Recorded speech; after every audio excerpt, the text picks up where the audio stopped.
Hello, I just want to introduce you to some information that I have available for everybody.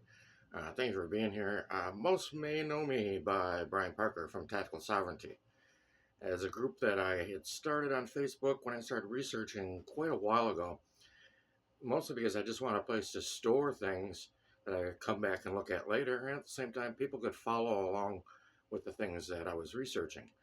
My main concern was what was the connection or the link or the nexus between us and the state or us and the government.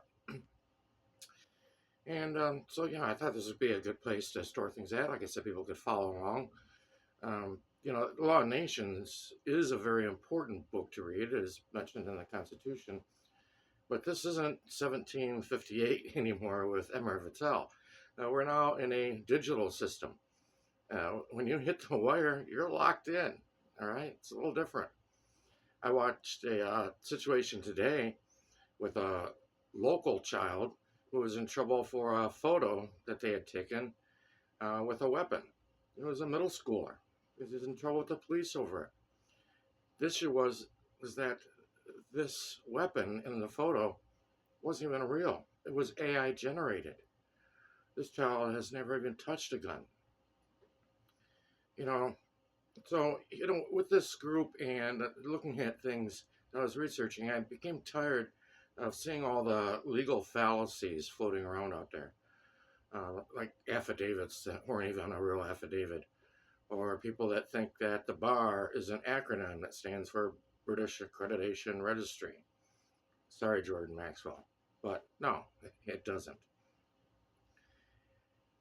At the same time, I was contacted by somebody that was involved with a group of retired and acting judges and attorneys who are tired of the same thing as well.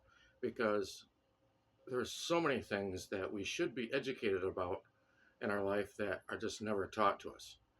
And guess what? These things may affect you at some point personally. It may affect a loved one. It may affect a friend or two that you have. And so legal information is good to have. So I created a second group. It was called Introduction to um, Legal Research. And it's kind of an introduction to a paralegal class, a paralegal class that these ex-judges and attorneys walked me through. And I broke this down into 3 segments of 10 classes each. It was a total of 30 weeks. And each segment can probably easily take no more than an hour and a half to take care of. But it was something so somebody could do it once a week and kind of get their feet wet and wrap their mind around things. For instance, so many people don't know the difference between a first appearance and an arraignment, or they hear, somebody gets sentenced to 40 years in prison and they get mad because they think they should have been sentenced to life when they don't understand that life in their jurisdiction might only be 20 years. So, I think this is an important topic for people, and I will drop a link for it down in the description box. And thank you for following along, and hope to see you there.